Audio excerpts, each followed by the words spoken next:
La parashá 34, que es la que nos corresponde para este Shabbat, es la parashá Bamidbar. Y esta palabra Bamidbar lo que significa es, exactamente lo que significa es en la estepa de. Bamidbar, en la estepa de, traducido también como en el desierto de. Pero si entendemos que Bamidbar significa en la estepa de, vamos a recibir mucha más revelación en el transcurso de nuestro estudio de la Torah. La lectura de la parashá de esta semana es en Números, Bamidbar, capítulo 1, desde el 1 hasta el capítulo 4, verso 20. Toda esta porción.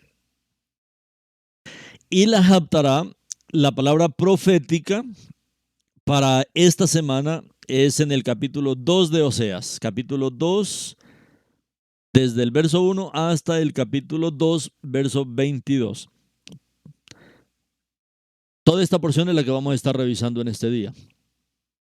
Y en el Brit Hadashah vamos a estar en Romanos 9, 10, 11 y también en el capítulo 16. Números capítulo 1 comienza diciendo la Torah del Eterno.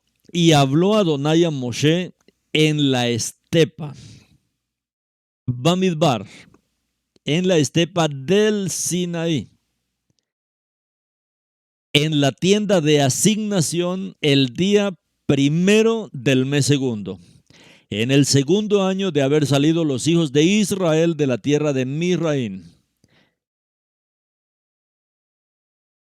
Y hoy vamos a ver cómo todos los eventos que han acontecido a lo largo de toda la historia tienen un final muy feliz. Y el final prometido por el Eterno es la unidad de la casa de Judá y la unidad de la casa de Israel en el fin del tiempo. Y esto es algo maravilloso. La semana pasada terminamos de estudiar el libro de Levítico. El estudio de la Torah de esta semana comienza en el cuarto de los 5 libros de Moshe, Bamidbar. ¿Qué significa si en la estepa de o en el desierto de? Si bien este nombre está tomado de la quinta palabra hebrea en este verso 1 y refleja uno de los temas de este libro. En esta parashá, Adonai considera prioritario crear una fuerza militar israelí antes de emprender su viaje a través del desierto hacia la tierra prometida. Es impresionante que es el Eterno mismo quien considera crear un ejército, crear una fuerza militar en el pueblo de Israel. Y por eso es interesante esta semana. Uno dice, bueno, ya sabemos la historia y sabemos también lo que está aconteciendo exactamente en este tiempo en Israel. Y el Eterno va a guiar al pueblo a esto, a considerar prioritario crear una fuerza militar para Israel.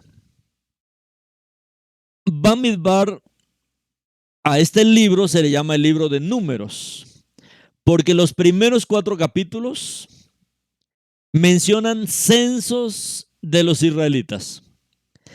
El primero de los cuales son los hombres que pueden portar armas.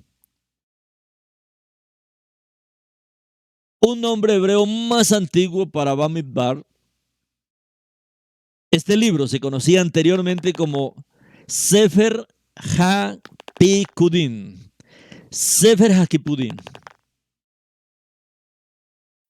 Y Sefer HaPikudin lo que significa es libro de los números, libro de las cuentas.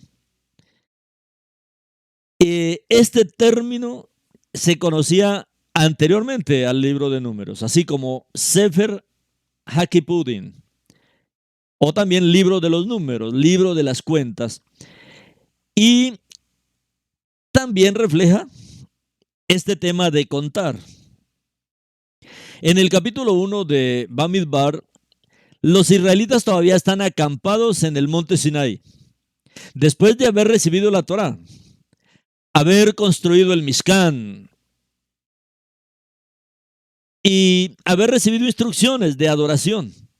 Ahora, antes de avanzar hacia la tierra prometida, deben estar preparados para las amenazas que les esperan en el viaje.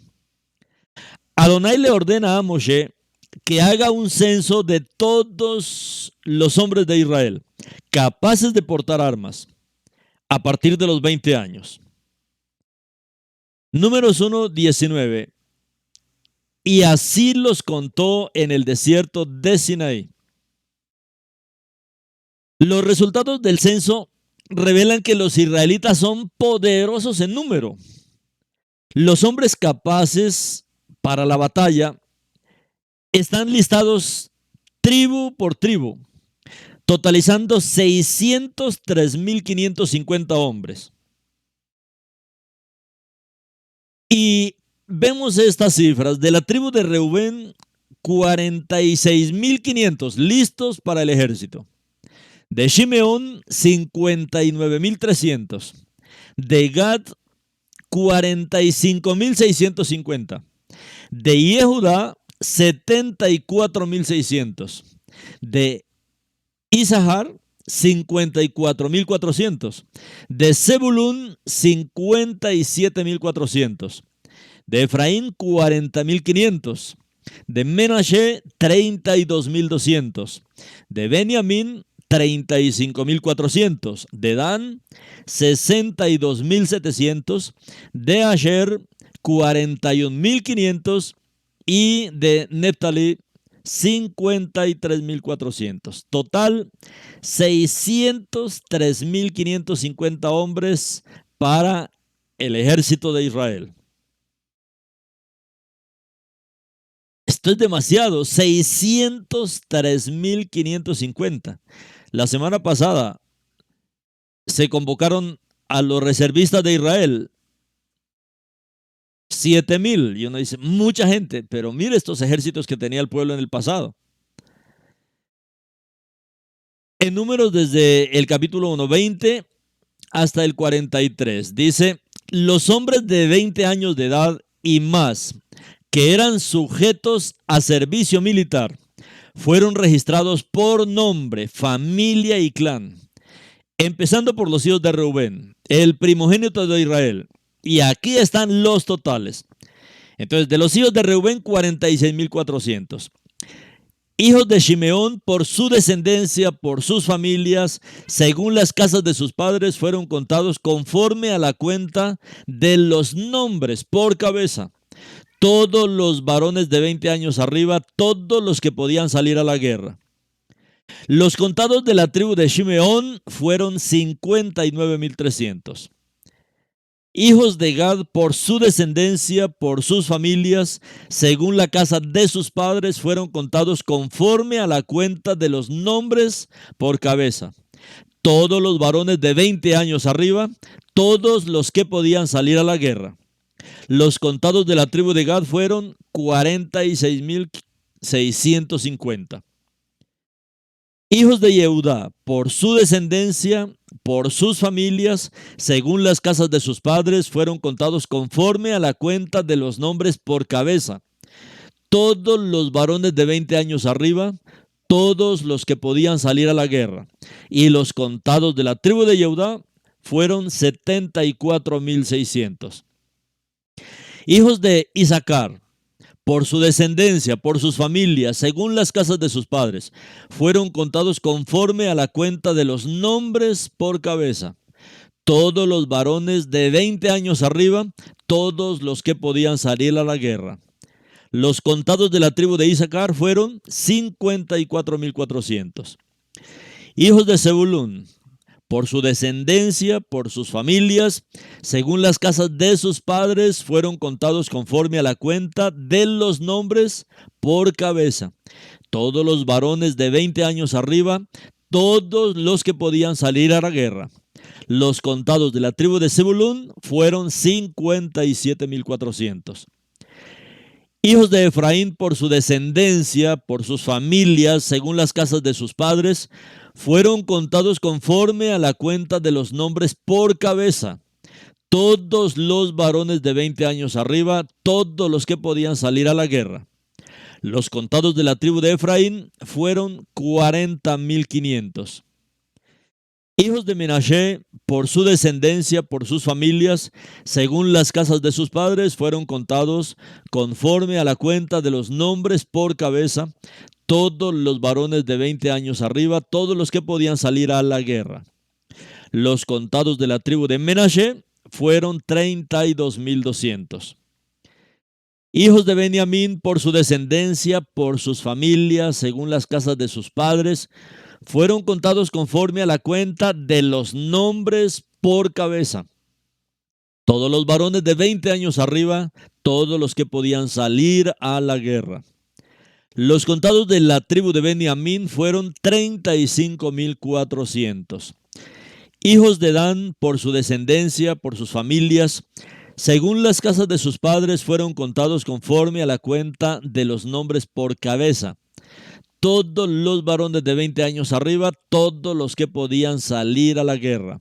Los contados de la tribu de Dan fueron 62.700. Hijos de Asher, por su descendencia, por sus familias, según las casas de sus padres, fueron contados conforme a la cuenta de los nombres por cabeza. Todos los varones de 20 años arriba, todos los que podían salir a la guerra. Los contados de la tribu de Asher fueron 41.500. Hijos de Naptalí, por su descendencia, por sus familias, según las casas de sus padres, fueron contados conforme a la cuenta de los nombres por cabeza, todos los varones de 20 años arriba, todos los que podían salir a la guerra. Los contados de la tribu de Neptalí fueron 53.400.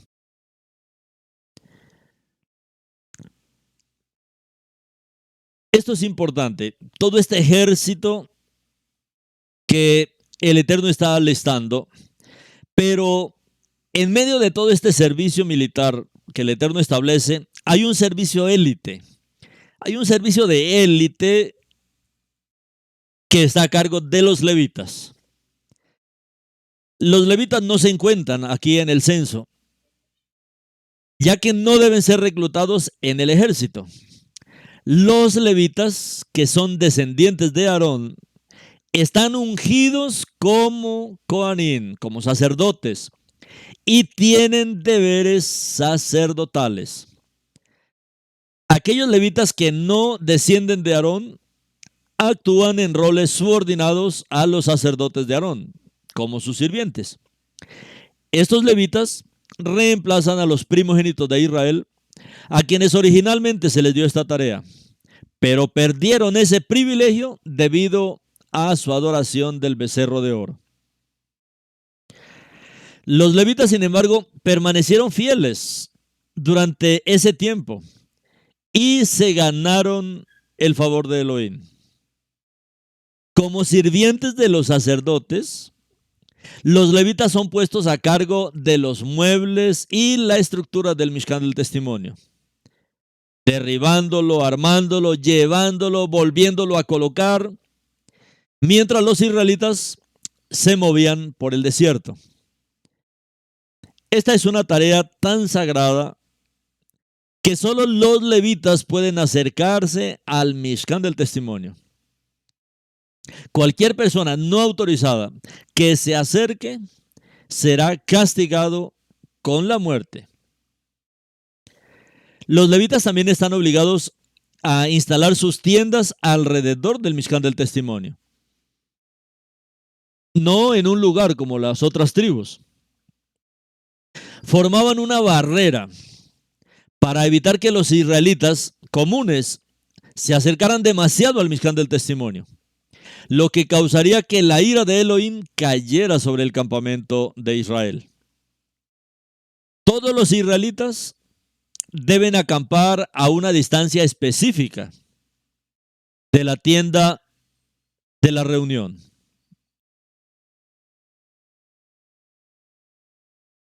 todos, absolutamente todos los levitas, todos los israelitas, todos los campamentos, todas las tribus, deben acampar a una distancia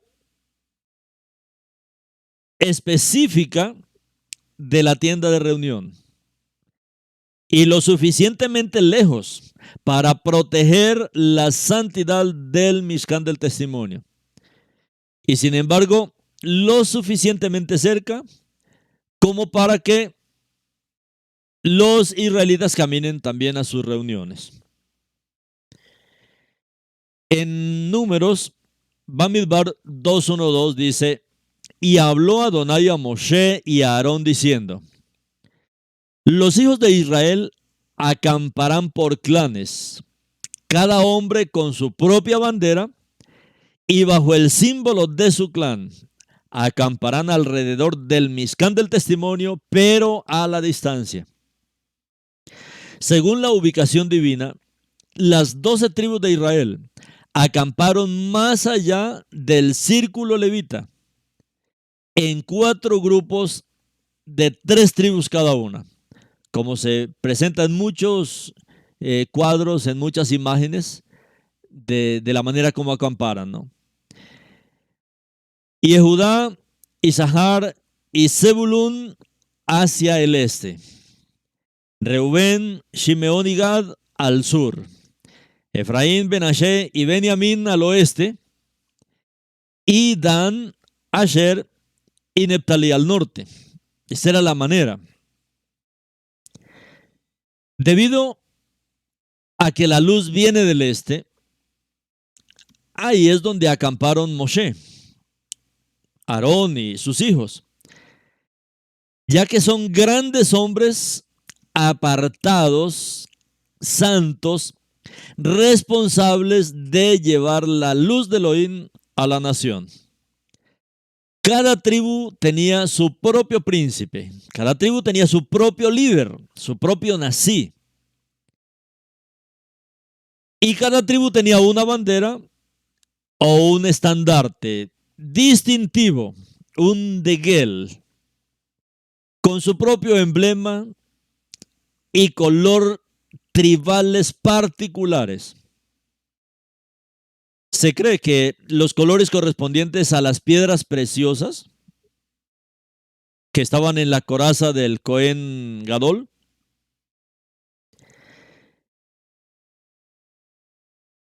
estos símbolos se consideran un signo del gran amor del Eterno por cada tribu de Israel.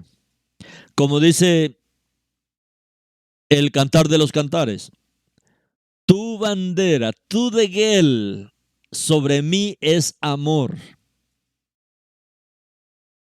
Incluso mientras viajan, los israelitas mantuvieron su formación particular alrededor del Mishkan del testimonio. Según el comentario rabínico, según el Midrash, esa formación permitió a Coré, un levita, conspirar con el motín de Datán, de Abirán y On, que eran rubenitas, contra el liderazgo de Moshe. Todos conocemos esta historia que se registra en número 6. Como vivían en las proximidades del lado sur del Mishkan del testimonio, aprovecharon la oportunidad para fomentar una rebelión. Por supuesto, esta es una ilustración perfecta de la importancia de elegir cuidadosamente a nuestros compañeros. El Tanaj nos enseña que la mala compañía corrompe el buen carácter. Ahora, en la porción profética de la Haftará,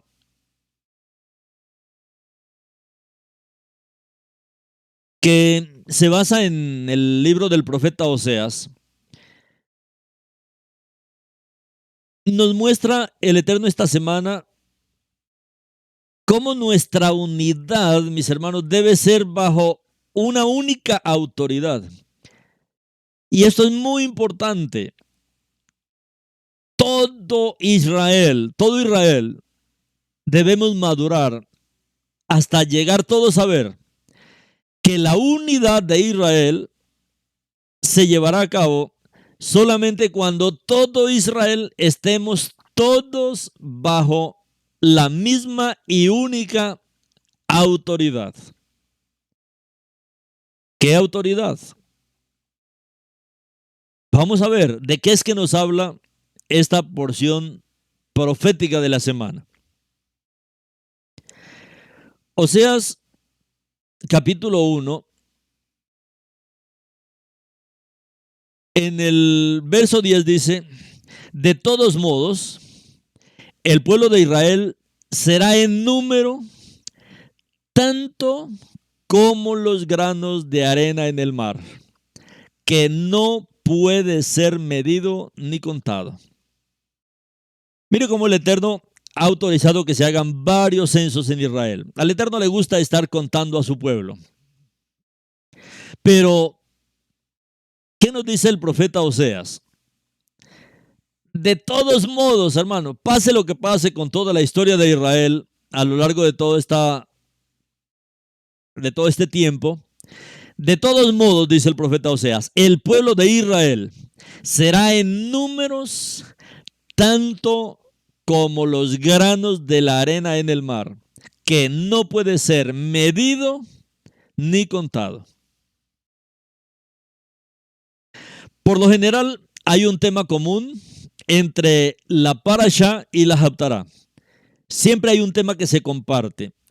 Y por eso es importante revisar cada semana la parashá y la haftará, para poder ver este tema común, para poder ver qué tema es que está hablando la parashá y qué tema está hablando la haftará.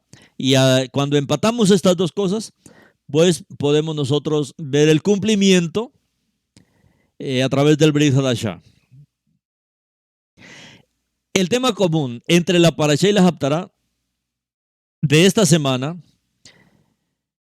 vemos esta conexión en el estudio del libro de Oseas. En el capítulo 1 y 2, que menciona el desierto y la numeración del pueblo de Israel. La parashá está hablando de eso. La parashá está hablando de la estepa, del desierto de Bamidbar y de los diferentes conteos, y en esta semana estamos hablando especialmente del conteo para los que se deben alistar para el ejército de Israel. Y también vemos la numeración del pueblo de Israel, y otra vez en Oseas estamos viendo eso. Oseas, de hecho, profetiza que los números de Israel, que Israel crecerá en número como la arena del mar. Además, Oseas profetiza que las dos casas, la casa de Yehudá y la casa de Israel, eventualmente se volverán a unificar en la era mesiánica bajo un solo líder, como también lo preveyeron Daniel, Isaías, Ezequiel y Zacarías, entre otros profetas y entre otros escritores que hablaron de esto tan maravilloso que acontecerá al final del tiempo y también en el tiempo de la era mesiánica. Y esta profecía nosotros la vemos cómo se está cumpliendo. Oseas está profetizando para nosotros en esta semana, y esta semana también nos está dando esperanza el Eterno a través de su profeta Oseas. Hoy rogamos, pedimos, clamamos al Eterno por esta unidad de Judá, por esta unidad de Israel, por la unidad de las dos casas, que el Eterno despierte esto. Y esta semana el Eterno a través del profeta nos trae esta palabra de aliento, de esta unificación de la casa de Yehudá y de la casa de Israel bajo un solo líder, y ese líder es el Mashiach. Es la autoridad que reunirá a las dos casas. Esto ya lo había dicho Daniel, esto lo había dicho también Isaías, Ezequiel, esto lo había dicho Zacarías, con relación a esta profecía, que esto se dará, esta unificación se dará. Este líder que unirá a las dos casas, tanto Yehuda como Israel, este líder es únicamente Yeshua HaMashiach. Y Oseas 1:11 dice, entonces los hijos de Yehuda y los hijos de Israel serán recogidos juntos, serán reunidos juntos. Ellos nombrarán por sí mismos un jefe y ellos saldrán de la tierra porque ese será un gran día, el día de Israel. Está profetizado, esto se dará. Tenemos que seguir avanzando, tenemos que no perder nuestra esperanza, no perder nuestra fe. La reunificación de la casa de Israel por completo está profetizado que se dará. Este tema de reunirse en unidad bajo una sola cabeza, mire que se lee antes de Shavuot. Estamos acercándonos a Shavuot y es interesante que esta porción se lea antes de Shavuot. ¿Por qué? Porque tradicionalmente se cree que todos los hijos vinieron como una sola persona para recibir la Torá en el monte Sinaí. En el monte Sinaí todavía estaba todo Israel. Ahí estaban las dos casas de Israel. Lógicamente, no se habían dividido todavía. Y por eso es profético también. Shavuot también anuncia la unidad en el Mashiach de las dos casas.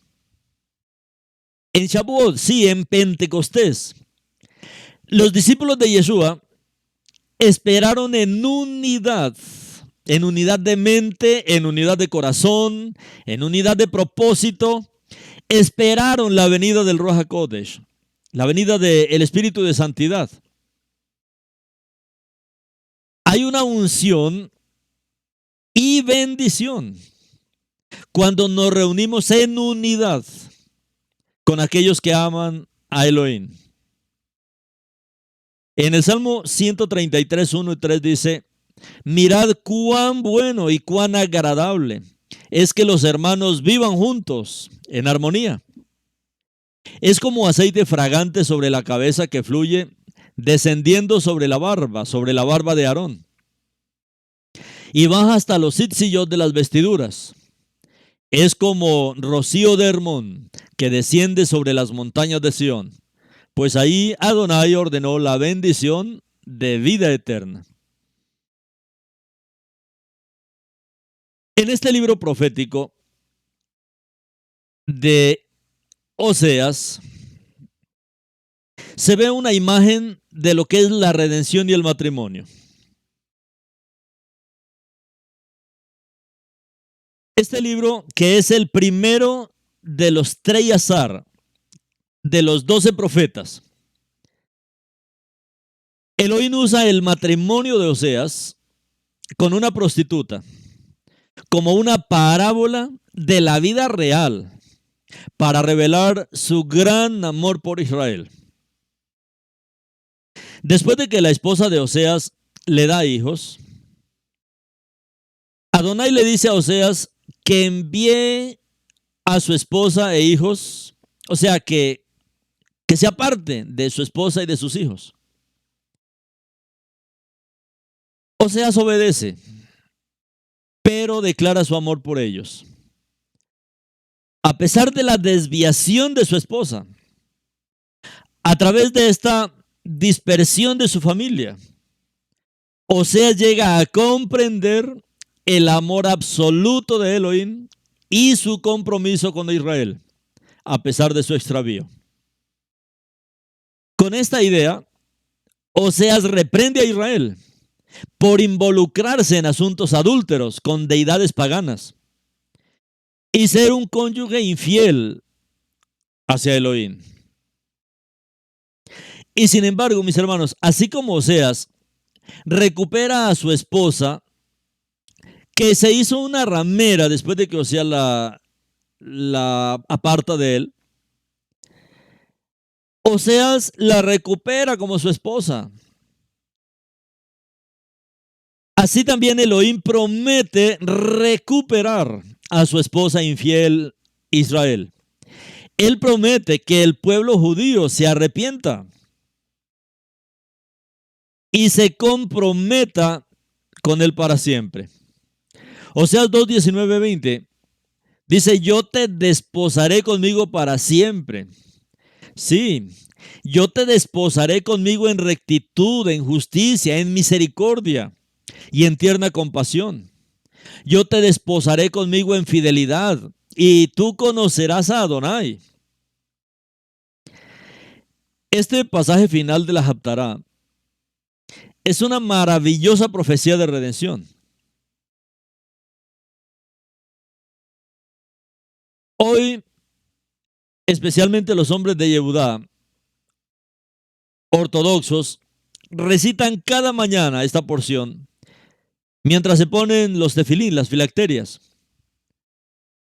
Esta envoltura tradicional de las correas de cuero alrededor de los dedos del hombre es similar a la de un novio que coloca el anillo de bodas sobre su novia. Está destinado a ser simbólico del compromiso de Elohim con Israel. La palabra hebrea midbar, que se ha traducido normalmente como desierto, estepa, proviene de la misma raíz madaber, que significa hablar. Es a menudo durante el desierto, momentos de nuestras vidas, que Elohim habla a nuestros corazones.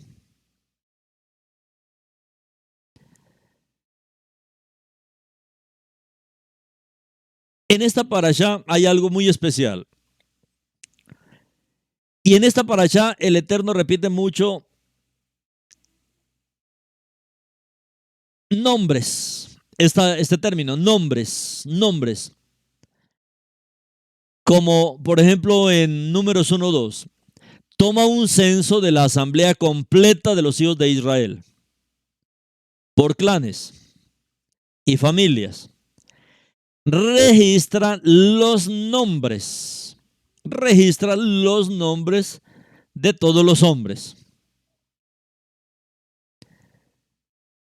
¿Qué hay en un nombre?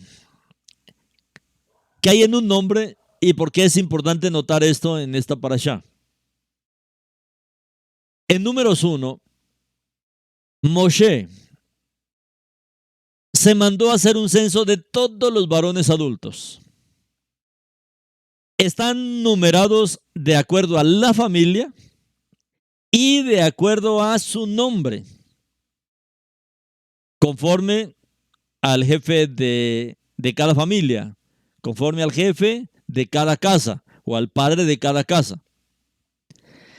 En la tradición judía, los nombres llevan un importante significado. Por ejemplo, Elitzur, que aparece aquí en Números 1:5, Elitzur. Elitzur significa mi Elohim, es una roca. El de Elohim, Eli, mi Elohim, Itzur roca. Mi Elohim es una roca. De los 12 nombres que fueron a ayudar a Moshe y a Aarón en la toma del censo,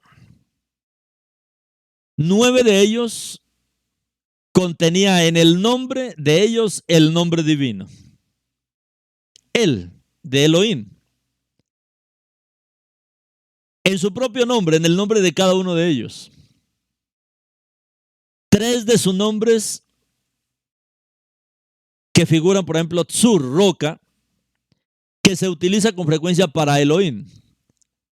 Como en Tzur Israel, por ejemplo. Tzur Israel, la roca de Israel. o la roca de las edades, como está en número 1, 6 y 15. Esto es muy importante. El nombre Shaddai, que es muy revelador, también aparece 3 veces en los nombres de los hombres. El compuesto de El Shaddai, generalmente se ha traducido en las versiones que conocemos como el Todopoderoso. El Shaddai se ha puesto sencillamente como el Todopoderoso en las versiones. En la mayoría de las Biblias, sean en inglés, en español, bueno, en cualquier idioma. Y no deja ver el título que está ahí en el idioma original. No deja ver ahí el título que está en hebreo. Casi siempre donde se ha reemplazado Todopoderoso, lo que aparece ahí es el título El Shaddai. Y esto es muy importante en la parashá de esta semana. Pero al traducir el Shaddai por Todopoderoso, pues la verdad no nos deja ver en sí qué era lo que el Eterno estaba diciendo ahí, porque se pierde el significado. Y aunque es un buen término el Todopoderoso, pero no hace justicia al significado del nombre Shaddai. Por ejemplo, en Bereshit 17:1 dice: cuando Abraham era de 99 años de edad, Adonai se le apareció a Abraham y le dijo: yo soy el Shaddai. Anda delante de mí y sé perfecto.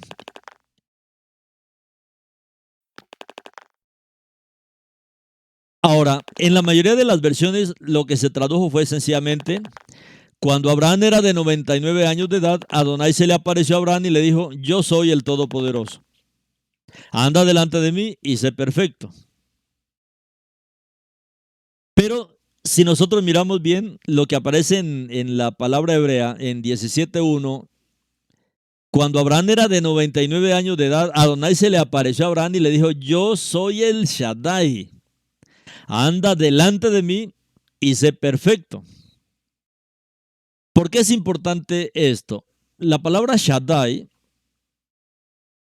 se deriva de una raíz hebrea que es Shaddat. ¿Y qué significa Shaddat? Shaddat significa para dominar. Curiosamente, esta raíz también puede significar un poder demoníaco. Por lo tanto, El Shaddai, cuando se habla del título El Shaddai, significa también que Elohim domina o prevalece contra todos los poderes demoníacos. Elohim domina y prevalece contra todos los poderes demoníacos. Entonces, esto cobra mucho más sentido. Esto cobra mucho más sentido a traducirlo solamente como el Todopoderoso. Cuando Abraham era de 99 años de edad, Adonai se le apareció a Abraham y le dijo: yo soy el Shaddai. O sea, el Elohim que domina y prevalece contra todos los poderes demoníacos, porque la historia no iba a ser fácil para Israel. Y a esto se refiere el título Shaddai, el Elohim que domina y prevalece contra todos los poderes demoníacos. Contra todos los poderes demoníacos. Isaías 13:6 también dice: aúllen, porque el día de Adonai está a la mano. La destrucción viniendo del Shaddai llegará. Aúllen porque el día de Adonai está llegando. La destrucción viniendo del poderoso llegará. Cuando se traduce así no se entiende lo profundo que es la palabra en estas porciones. Aúllen porque el día de Adonai está a la mano, más para nosotros en nuestra generación. La destrucción viniendo del Shaddai, del Elohim que domina y prevalece contra todos los poderes demoníacos, llegará. Así es que no debemos temer a la situación presente. No debemos temer a lo que el mundo está viviendo en este tiempo, porque nosotros tenemos la protección del Shaddai, del Elohim que domina y prevalece contra todos los poderes demoníacos, llámese antimachía, llámese falso profeta, llámese masonería, llámese lo que se llame. Nuestro Elohim, el Elohim de Israel, él domina y prevalece contra todos los poderes demoníacos. Y por eso esta semana, especialmente en esta parashá, él quiere que veamos este título de él, que es el título Shaddai. Shaddai se deriva también de la raíz hebrea Shad. Y Shad en hebreo significa pecho, pecho, mama, el pecho de la mujer, la mama de la mujer. Esto revela la naturaleza maternal y misericordiosa de Elohim. Para muchos es nuevo esto y dirán, ¿qué? El Shaddai, el Shad, esta palabra Shad de El Shaddai también procede de esta raíz Shad. Y Shad significa en hebreo pecho, pecho, la mama. ¿Qué es lo que revela? El Shaddai revela la naturaleza maternal y misericordiosa de Elohim. Él es el varón de guerra por excelencia, pero el nombre Shaddai revela también su naturaleza maternal y misericordiosa de Elohim, como una madre con sus hijos. Si nosotros leemos la palabra cuidadosamente, veremos este aspecto de la naturaleza de Elohim como el Shaddai. O sea, esta partecita, el Shaddai, como el pecho de la mujer, como el seno, como la mama de la mujer, la fuente de alimentación y la comodidad para sus hijos. Mire cómo está registrado en Bereshit 49:25. Si tiene la Torah viviente, ahí lo puede ver. Bereshit 49:25. Y todos estos versos que le estoy leyendo, léalos en la Torah viviente, porque ahí usted puede ver esto. Bereshit 49:25 dice, por el Elohim de tu padre, y mi Elohim te ayudó. Por el Shaddai, él te bendijo con bendiciones del cielo arriba, bendiciones de la tierra, poseyendo todas las cosas, a causa de las bendiciones de los pechos y del vientre. Aquí aparece la palabra Shadin. Shad pecho, Shadin pechos.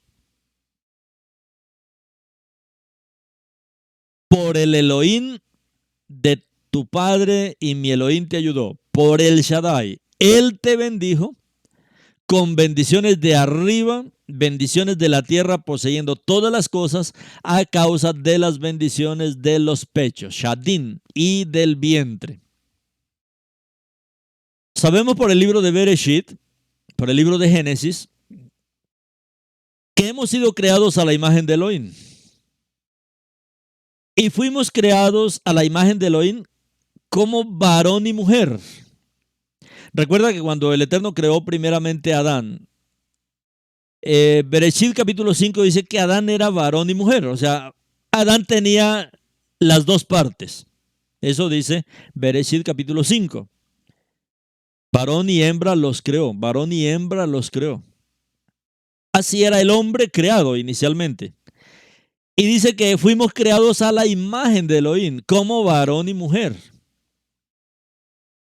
Y luego fue que el Eterno hizo caer en un sueño profundo a Adán y sacó a la mujer de Adán, ¿cierto? Eso es lo que dice la palabra. Ahora, esto parece extraño, ¿no? Y esto a veces nos parece extraño. Puede parecernos extraño, pero eso es lo que está en la palabra. O sea, ¿qué nos revela esto? Que Elohim no es solo un padre, sino que Él también nos ama como una madre. Es también una madre. Elohim, mis hermanos, tiene muchos nombres en el Tanaj. Por eso les decía que era importante notar esta palabra Shaddai, que se presenta en esta semana, donde él hace mucho hincapié en los nombres, para que veamos especialmente hacia esta palabra. Nuestro Elohim tiene muchos nombres en el Tanaj. Él es nuestra roca, Él es nuestro proveedor y mucho más, muchas cosas más. Él es en sí todo lo que nosotros necesitamos. Las miles de cosas que necesitamos, Él es. Y esto quedó demostrado cuando Moshe le preguntó a Elohim por su verdadero nombre. Recuerda en Shemot 3:14. La respuesta del Eterno a Moshe fue Eye Asher Eye. Eye Asher Eye. Si los hijos de Israel me preguntan cómo te llamas, cuál es tu nombre, ¿yo qué les voy a decir? ¿Qué dijo el Eterno? Eye Asher Eye. Eye Asher Eye. Esto es lo que comúnmente traducen las versiones como yo soy el que soy. O sea, así lo ha traducido y así aparece en las traducciones. Cuando hablamos de las traducciones, hablamos de todas, no hablamos de Reina Valera, de King James, de cualquier versión. Siempre se traduce como soy el que soy, pero las palabras originales que están ahí es Eye Asher Eye. Si nosotros traducimos esto con precisión, lo que dice Eye Asher Eye, lo que significa sería seré el que seré o seré lo que seré, como está en la Torah viviente, seré el que seré. Cuando dice el Eterno seré el que seré o seré lo que seré, es que Él será lo que usted necesita. Si usted necesita una roca, yo seré la roca. Si necesita proveedor, yo seré el proveedor. Necesita sanidad, yo soy el sanador. Necesita salvación, yo soy el sanador. Yo seré lo que seré. Yo seré lo que usted necesite. Solo en este nombre podemos llamar a El Shaddai para que sea nuestro consolador. ¿Necesita consuelo? Él es nuestro consuelo. Necesita alguien que lo nutra con su vida, con vida. Él es el nutridor, Él es el Shad, el Shaddai, Él es el pecho. Necesita un salvador, Él es nuestro salvador. En el libro de Proverbios, capítulo 18, verso 10, dice, el nombre de Adonai es torre fuerte, y los justos que corren hacia él son exaltados. El nombre de Adonai, Proverbios 18:10, el nombre de Adonai es torre fuerte, y los justos que corren hacia él son exaltados. Esto hace parte de la parashá que estamos viendo esta semana. Y en esta semana, como estamos viendo, estamos compartiendo los temas comunes, tanto de la parashá como de la Haftará. Y lo que comparten las dos porciones, tanto parashá como Haftará, es la numeración de Israel.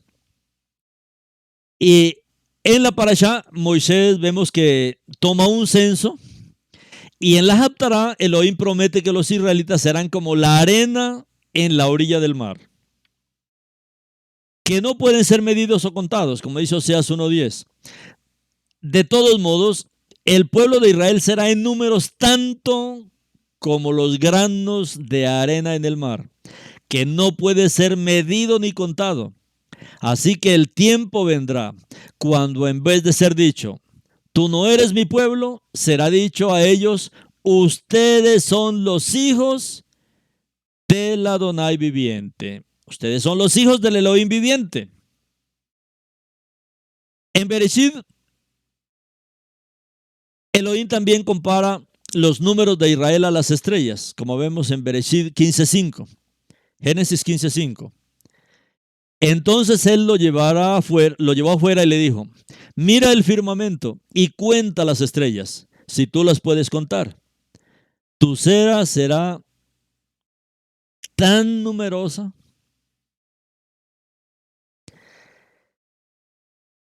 En la porción profética,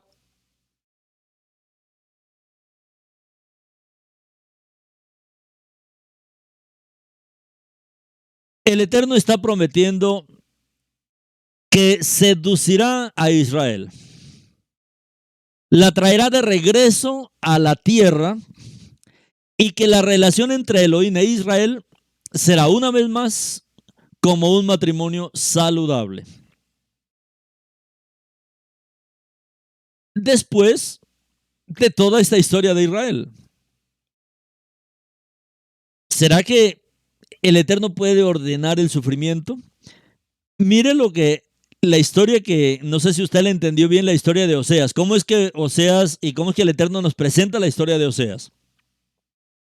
Oseas tiene su esposa y el Eterno le dice a Oseas que la eche de la casa, a ella y a sus hijos. Y cuando Oseas la echa, ella se prostituye. Y luego de que se prostituye, es que el Eterno otra vez le ordena a Oseas que la traiga. Es como la historia de David. No sé si usted recuerda la historia de David. La historia de David es algo así parecido. Cuando David se casó, él se ganó a su esposa legítima, que era Mical, la hija de el rey Saúl. Cuando Saúl le pide a David que le traiga 100 prepucios de filisteos, pero David va a la guerra y se trae 200. Y ahí Saúl le da a Mical por esposa a David. Pero luego Mical comete un tremendo pecado, un tremendo error, y es que eh, comienza a burlarse del Eterno y a burlarse de David y a menospreciar a David.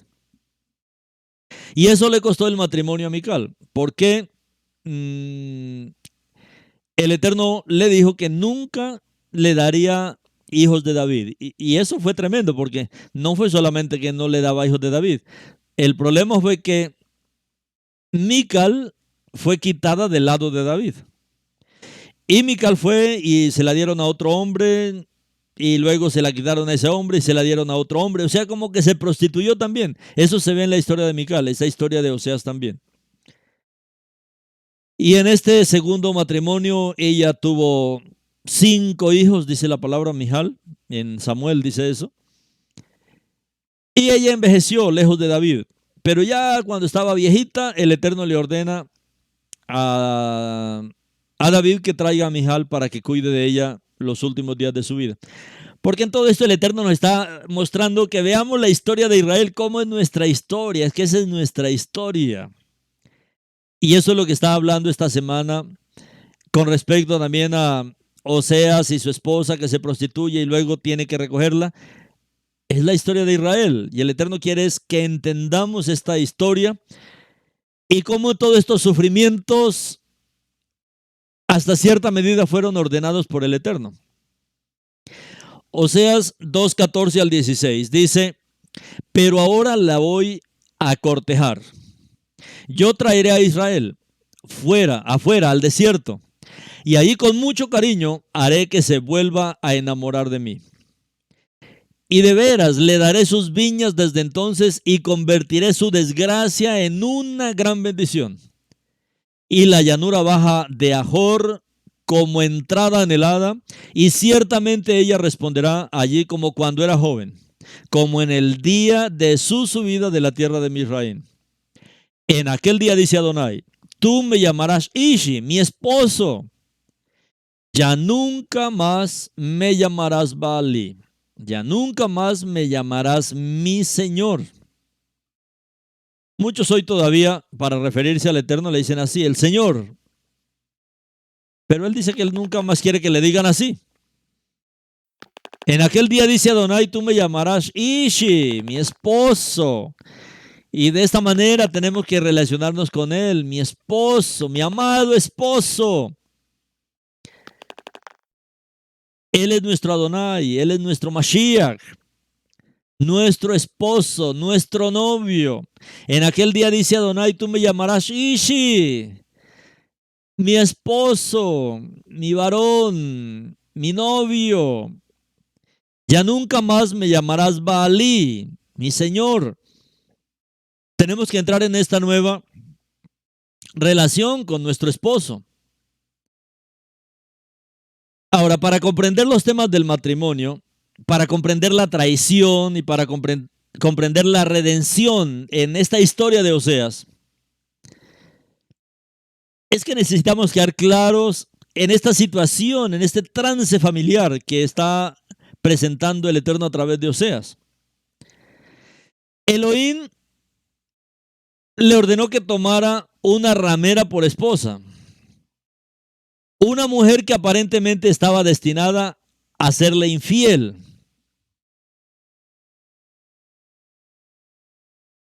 Los rabinos, de hecho, creen que la tragedia familiar resultante de Oseas en realidad fue ordenada por Elohim a través de su calvario personal y el dolor agonizante de amar a una mujer que se volvería hacia otros hombres. Oseas llegó a comprender a un nivel muy profundo cómo se siente Elohim por Israel, cómo se siente Elohim por su esposa infiel. Oseas 3:1 dice, Adonai me dijo, ve una vez más y ama a una mujer que ama cosas malditas. A esta adúltera, así como Adonai ama al pueblo de Israel, a pesar de que ellos se vuelven a otros dioses y aman las tortas de pasas que les ofrecen. Elohim puede llevarnos a través de periodos de sufrimiento, incluso angustia de corazón, angustia de alma, angustia de cuerpo. No solo para identificarnos con el dolor de Elohim por el pecado, sino también para que podamos identificarnos con el dolor de los demás. Este es un concepto difícil de entender, mis hermanos. Elohim realmente puede ordenar el sufrimiento personal. ¿Cómo podemos realmente ministrar a una humanidad que sufre? ¿Cómo podemos ministrar, mis hermanos, a una humanidad que está perdida? ¿Cómo podemos ministrar a una humanidad que está desesperada, que está desamparada? ¿Cómo podemos realmente ministrar a una humanidad confundida, deprimida, enferma, pobre, atrapada y herida? ¿Cómo podremos ministrar realmente esto? La única manera es que también hayamos experimentado estos mismos estados dolorosos. A veces, mis hermanos, estamos agobiados sin medida, más allá de nuestras fuerzas, hasta el punto que muchos llegan a despreciar la vida misma. Pero Elohim nos da su consuelo para aliviar nuestras cargas y las del mundo que sufre. Segunda de Corintios 1, 3, 4 dice, alabado sea Elohim Padre, Padre de nuestro Adón Yeshua HaMashiach, Padre compasivo, Elohim de todo aliento y consuelo, el cual nos consuela en todas nuestras tribulaciones, para que podamos consolar a otros en cualquier tribulación por la cual estén pasando, con el aliento que nosotros mismos recibimos de Adonai.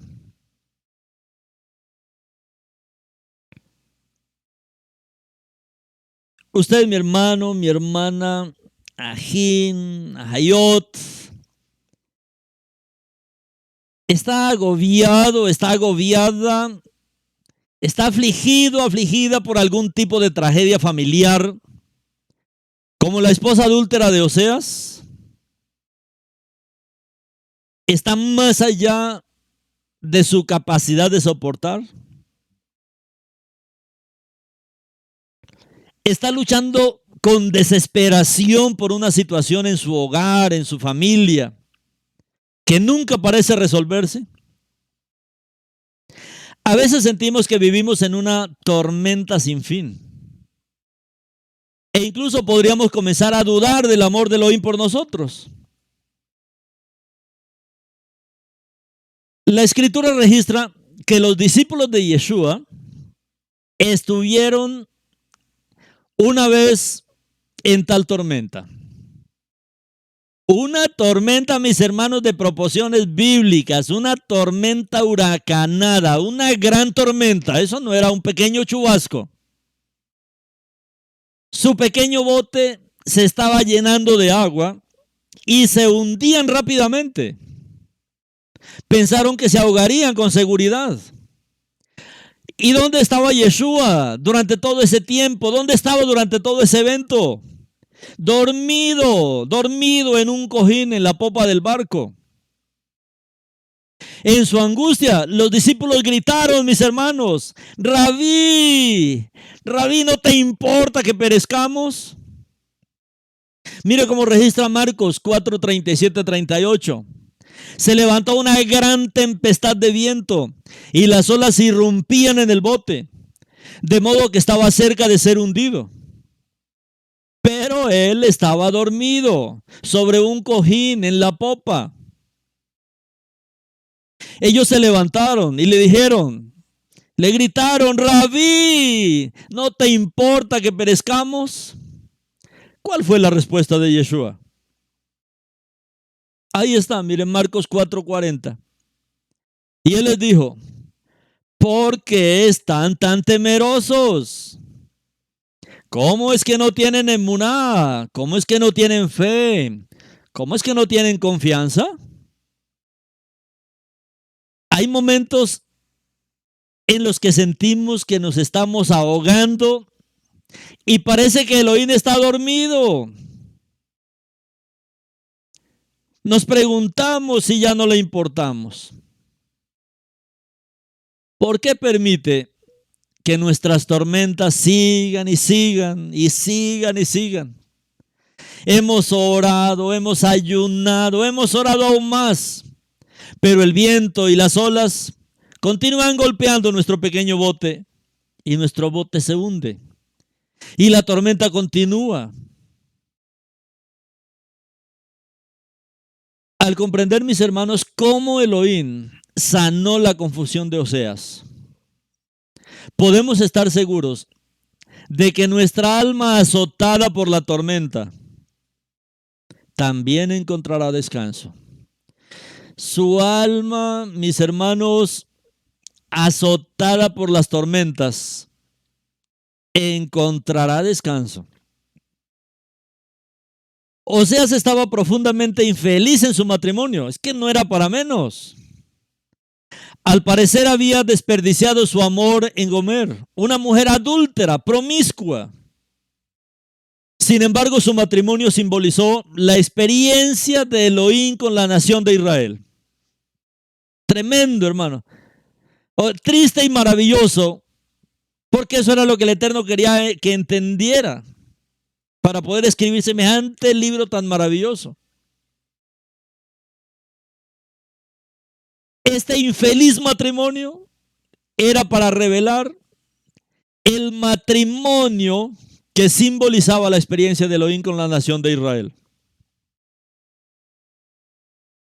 Como Oseas, mi hermano, Elohim es un esposo fiel y amoroso.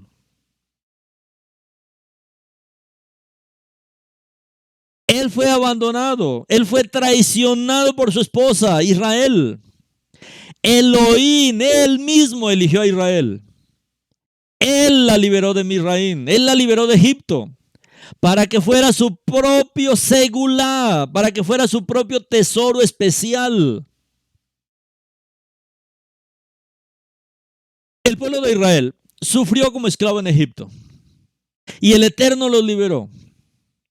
Los colmó de bendiciones, los prodigó con amor, les dio su propio hogar, una tierra que fluye leche, que fluye miel. Este fue el regalo de bodas y los convirtió en un pueblo poderoso. Y sin embargo, en total ingratitud, adoptaron las costumbres y el culto de los cananeos, idólatras, y abandonaron, mis hermanos, al amoroso y único Elohim verdadero, el creador del cielo y de la tierra. A menudo vivimos como vivieron Israel y Gomer. A menudo vivimos en rebelión, en infidelidad a nuestro El Shaddai. Pero Gomer tenía un destino que cumplir. tenía un papel en esta historia. Y usted también. Y usted también, mi hermano, tiene un papel en esta historia. El nombre Gomer proviene de la raíz hebrea gamar, que significa completar, perfeccionar, terminar. ¿Qué es lo que están haciendo estas tormentas en su vida? Completándolo, perfeccionándolo, terminándolo.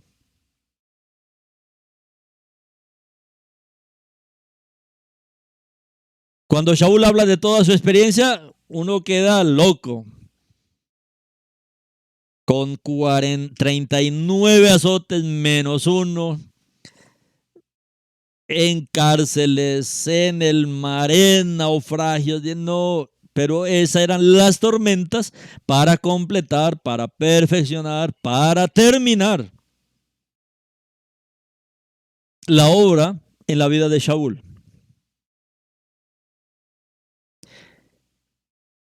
Cuando Gomer finalmente se dio cuenta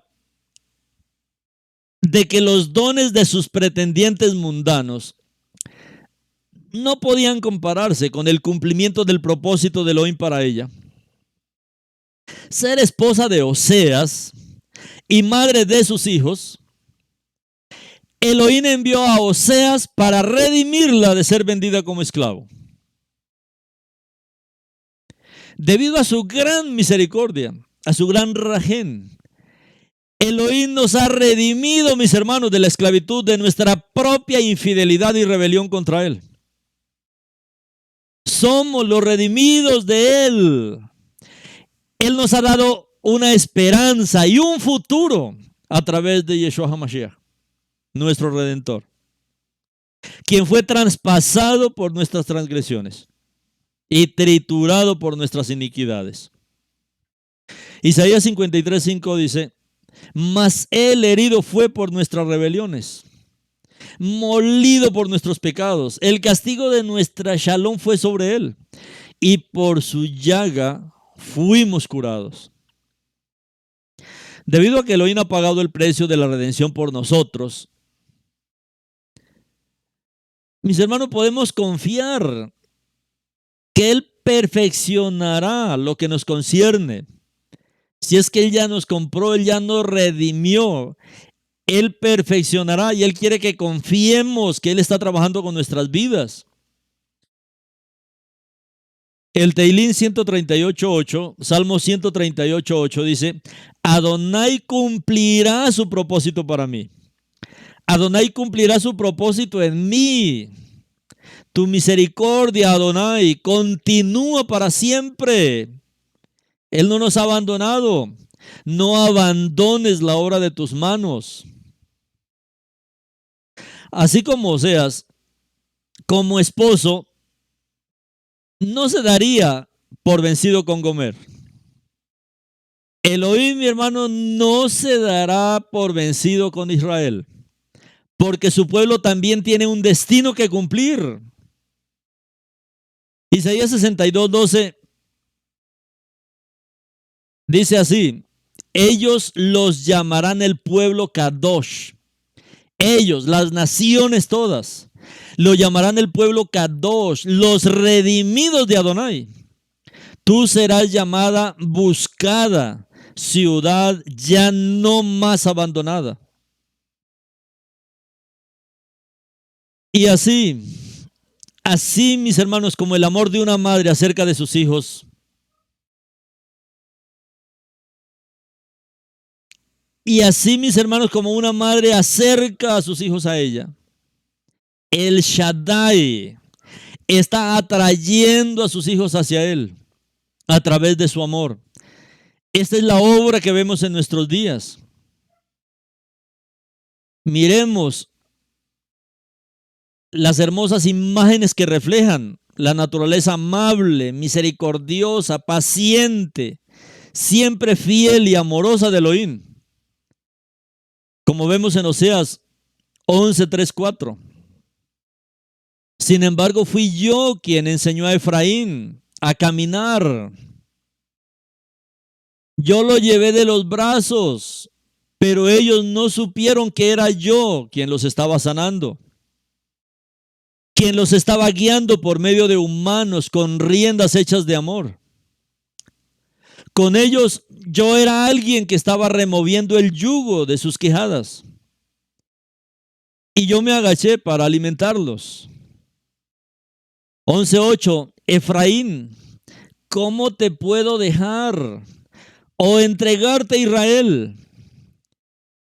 ¿Cómo te podría tratar como Admá o hacerte como Seboín? Mi corazón se estremece con la idea, mientras la compasión se inflama dentro de mí, dice el Eterno. En cumplimiento de la profecía bíblica, Elohim devolvió al pueblo judío primeramente al desierto que era la tierra de Israel. Ellos llegaron para abrir campo.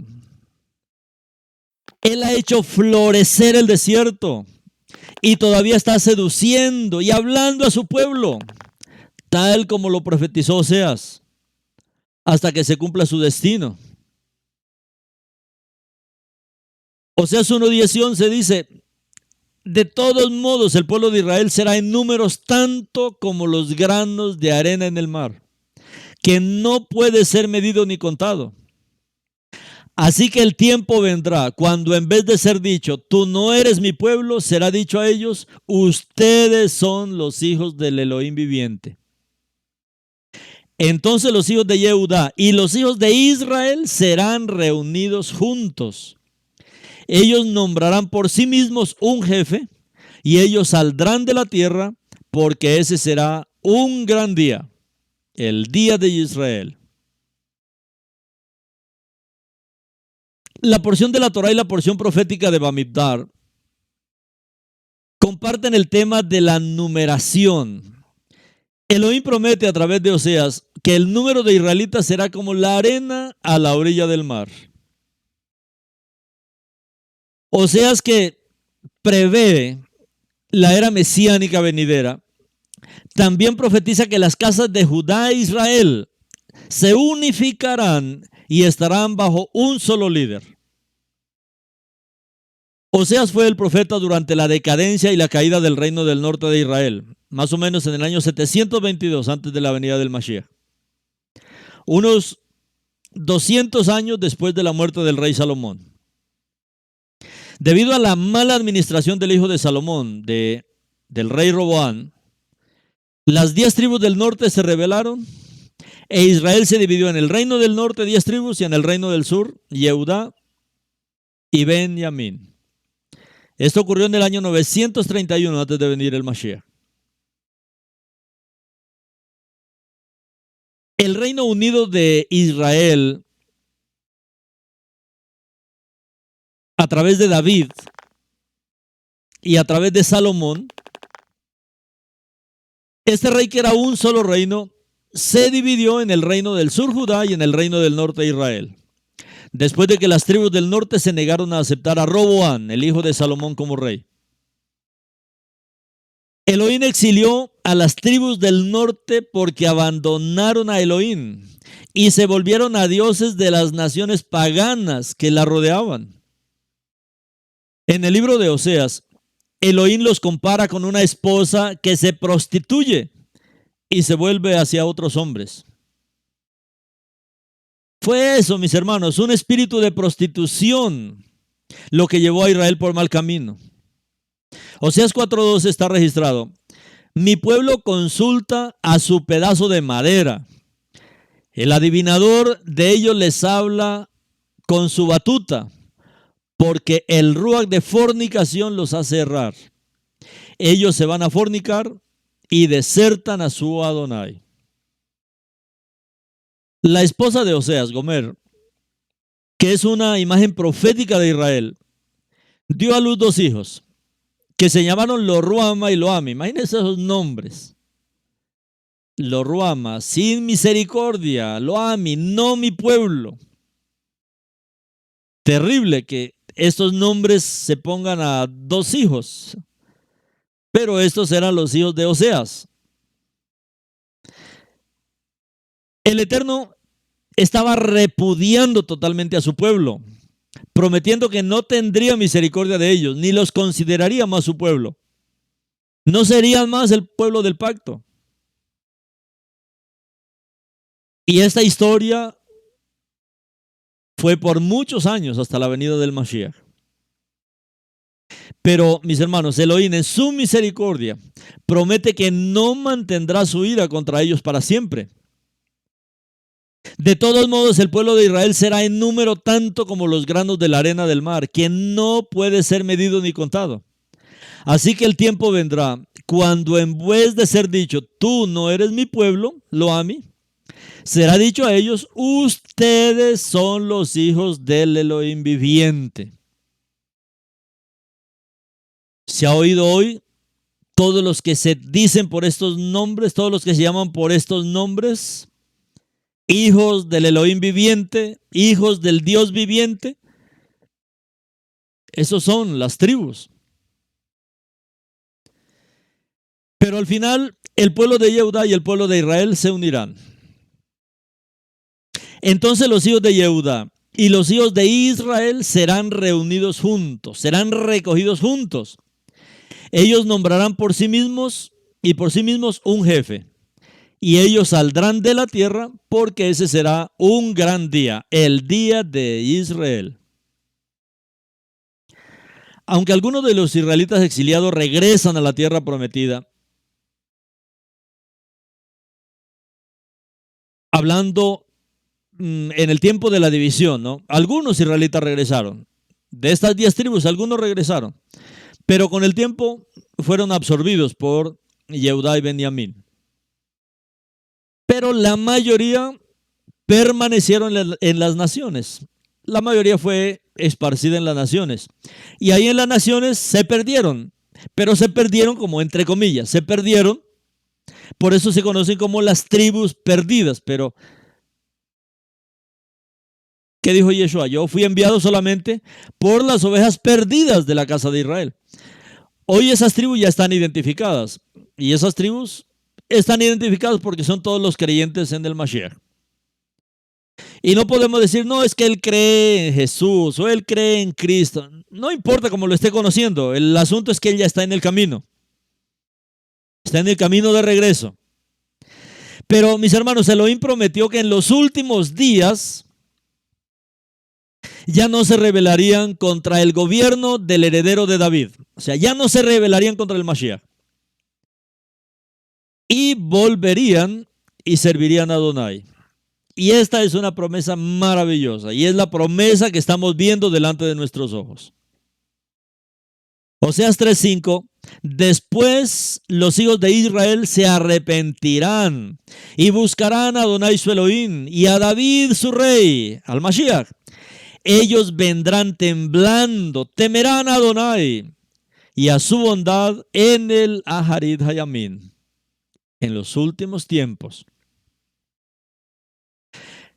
Los seguidores del Mashiach judío, de Yeshua, todos los seguidores, ya sea Yehudí, ya sea un goy, ya sea un gentilizado de las tribus, hombre o mujer, todos mis hermanos podemos aferrarnos de manera personal a las promesas que Elohim hizo a través de Oseas. Estas promesas se cumplirán. Tenemos que aferrarnos a estas promesas. Tanto Shaul, Pablo, como Kefa, Pedro, confirmaron, mis hermanos, estas profecías de Oseas, cumplidas e iniciadas por el Mashiach Yeshua. Romanos 9, 25, 26 está escrito: como él en verdad dice en Osea, aquellos que no eran mi pueblo, llamaré Ami, mi pueblo. Ella que no era amada, lo ruama, llamaré amada. Y en el mismo lugar que a ellos les fue dicho, tú no eres mi pueblo, ellos serán llamados hijos del Elohim viviente. Y en Kefa, Aleph, primera de Kefa, 2, 9, 10. ustedes son linaje escogido de Adonai, los Coanim al servicio del rey en su reino, nación Kadosh, pueblo redimido, para que anuncien las poderosas obras de aquel que los llamó a salir de la oscuridad para entrar en su luz admirable. Ustedes que en otro tiempo no eran pueblo, pero que ahora son el pueblo de Adonai, antes no habían recibido misericordia, mas ahora sí han recibido misericordia. Y aunque Israel puede ser bastante pequeño hoy en día, hablando del territorio, hablando de la tierra, la porción de tierra que ocupa, Elohim ha prometido que será tan innumerable como la arena a la orilla del mar. Con Israel, como el pueblo, Él, el eterno Elohim, Él ha contado a todos los creyentes en Yeshua. A todos los creyentes que creen en Yeshua, aunque aún lo llamen con Jesús, o aunque aún lo llamen como Cristo, mis hermanos, el Eterno ya los contó dentro de Israel. Y los contó como sus propios y preciosos hijos. Incluso mientras atravesamos pruebas de fuego en el desierto, podemos confiar en su fiel amor y cuidado. Esperamos con ansias la buena tierra a la que Él nos está conduciendo y guiando, y el cumplimiento completo de todas y cada una de sus promesas para la restauración de Israel. Como está escrito, ningún ojo ha visto las cosas maravillosas que ha preparado para los que le aman. Shabbat Shalom, mis amados hermanos.